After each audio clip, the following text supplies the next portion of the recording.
kedua Hasnyata, pemateri ketiga Putri, pemateri keempat Nur Albiba, pemateri kelima Sulistiawati Sundari, dan pemateri keenam Hudra Husain. Baik, di sini saya akan membahas tentang ruang lingkup gizi. Secara umum, gizi adalah zat yang dibutuhkan oleh tubuh untuk pertumbuhan, perkembangan, pemeliharaan, dan memperbaiki jaringan tubuh.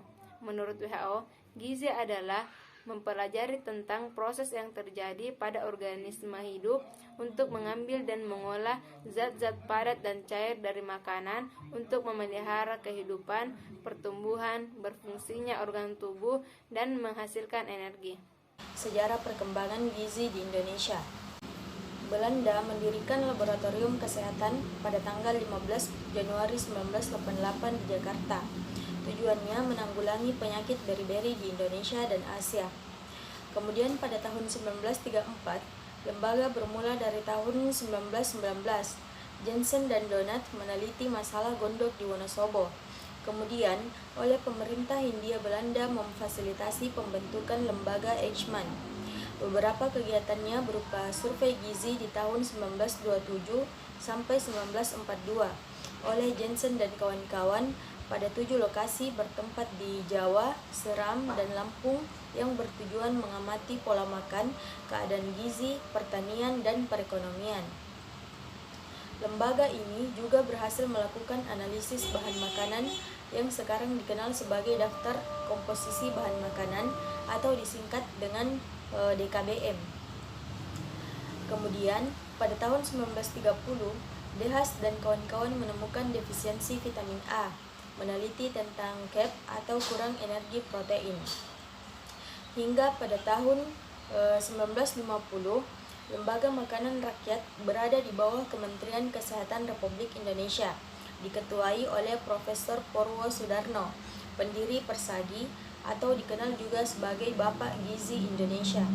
Bapak Purwo Sudarno juga berhasil memperkenalkan promosi gizi yang baik dengan istilah 4 sehat 5 sempurna yang begitu populer pada waktu itu sampai pada pemerintahan Orde Baru. Unsur nutrisi yang terkandung di dalam makanan. Unsur nutrisi sama dengan unsur gizi yang mana bermanfaat bagi tubuh manusia yang terdiri dari berbagai jenis. Unsur gizi ini terkandung dalam bahan-bahan makanan yang selama ini dikonsumsi oleh manusia. Nah, suatu makanan disebut sebagai makanan sehat jika terdapat unsur gizi yang diperlukan oleh tubuh. Unsur gizi yang terdapat dalam makanan dan diperlukan untuk tubuh dikelompokkan menjadi 5 macam, yaitu karbohidrat, protein, mineral, lemak, dan vitamin.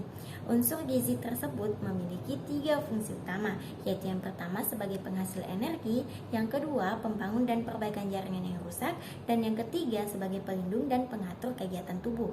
Nah, makanan yang mengandung karbohidrat contohnya yaitu seperti nasi putih, oatmeal, yogurt, kentang, dan beras merah. Adapun makanan yang mengandung protein yaitu seperti telur, tahu, ikan tuna, susu, daging, sapi, brokoli, dan kacang tanah. Makanan yang mengandung mineral yaitu ikan, sayur-sayuran, jamur, dan biji-bijian. Dan untuk makanan yang mengandung lemak yaitu ikan, alpukat, dan telur.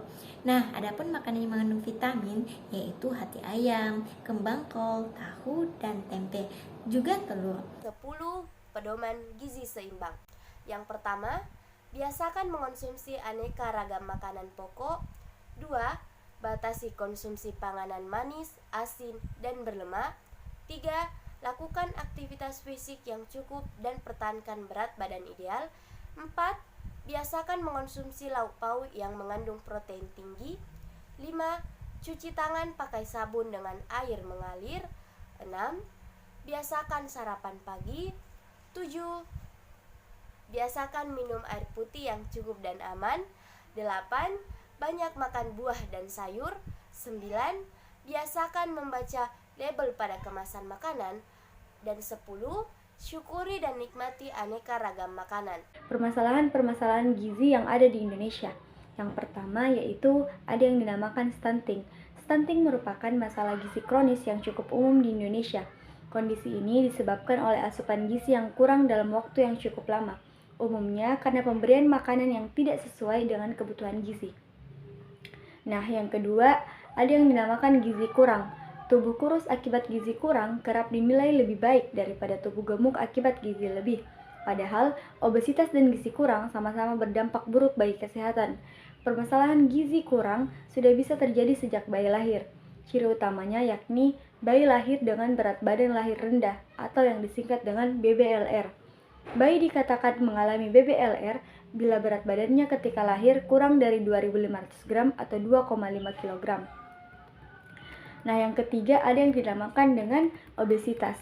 Mungkin obesitas ini sudah tidak asing lagi, yaitu obesitas atau gizi lebih termasuk dalam masalah gizi yang mengancam kesehatan masyarakat. Kondisi ini terjadi saat terdapat kelebihan lemak yang serius pada tubuh sehingga menimbulkan berbagai gangguan kesehatan. Penyebab gizi lebih yang paling mendasar yaitu ketidakseimbangan energi dan kalori yang dikonsumsi dengan jumlah yang dikeluarkan. Jika kalori yang masuk lebih banyak dibandingkan yang keluar, kalori ekstra tersebut dapat berubah menjadi lemak. Bila sejak kecil anak sudah mengalami obesitas, mereka akan lebih rentan mengidap penyakit tidak menular ketika dewasa. Masalah gizi ini berkaitan erat dengan diabetes tipe 2, penyakit stroke, dan juga penyakit jantung. Yang selanjutnya yaitu ada yang dinamakan kurang vitamin A atau KVA. Kekurangan vitamin A termasuk masalah gizi di Indonesia yang umum dialami oleh anak-anak dan juga ibu hamil. Meskipun masalah ini sudah dapat dikendalikan, kekurangan vitamin A dapat berakibat fatal bila tidak segera ditangani. Pada anak-anak, kondisi ini bisa menyebabkan masalah penglihatan hingga kebutaan. Risiko penyakit diare dan campak juga meningkat. Sementara itu, pada ibu hamil, efeknya yakni peningkatan risiko kebutaan hingga kematian saat persalinan. Nah, yang terakhir yaitu ada yang dinamakan dengan anemia. Anemia merupakan kondisi tidak memiliki cukup sel darah merah yang sehat untuk membawa oksigen. Masalah kesehatan ini paling banyak ditemukan pada ibu hamil dengan gejala berupa rasa lelah, pucat, detak jantung tidak teratur, dan juga pusing. Pencegahan masalah gizi. Yang pertama yaitu pencegahan gizi pada balita. Pertama, memaksimalkan pemberian ASI eksklusif. Yang kedua, orang tua khususnya ibu harus terampil menyesuaikan menu NPASI bagi anak yang sudah tidak bergantung pada ASI. Yang ketiga, mencari tahu penyebab dan gejala awal gizi buruk. Yang keempat, meningkatkan pemahaman tentang asupan nutrisi dari makanan dan minuman yang dikonsumsi anak. Yang kelima, rutin periksa kesehatan di posyandu atau puskesmas, terutama mengukur tinggi dan berat badan anak. Yang keenam, jika memungkinkan, sediakan pula makanan tambahan dan suplemen gizi agar tumbuh kembang anak semakin optimal. Yang kedua yaitu pencegahan gizi pada anak. Yang pertama, memberikan buah dan sayur dalam setiap menu makanan. Yang kedua, memberikan makanan yang mempunyai sumber karbohidrat seperti kentang, roti, nasi, dan sereal.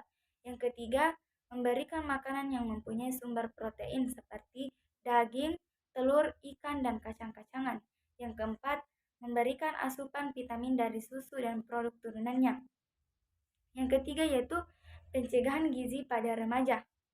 Yang pertama, perubahan pola makan.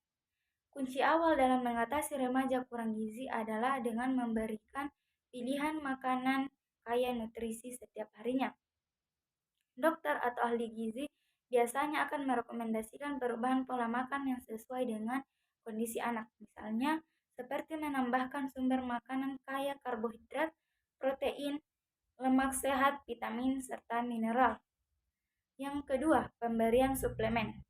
Suplemen vitamin dan mineral, baik yang berbentuk bubuk atau tablet, untuk remaja dengan gizi kurang bermanfaat agar nafsu makannya meningkat. Yang ketiga, pantau perubahan status gizi. Setelah semuanya telah dilakukan, jangan lupa untuk rutin memantau perkembangan status gizi remaja dengan memeriksakannya ke dokter atau ahli gizi. Meski dirawat di rumah, dokter tetap harus mengecek kondisi kesehatan anak Anda secara berkala. Jika status gizi anak tidak kunjung membaik atau semakin parah, perawatan intensif di rumah sakit mungkin jadi pilihan selanjutnya guna memulihkan kebutuhan nutrisi remaja.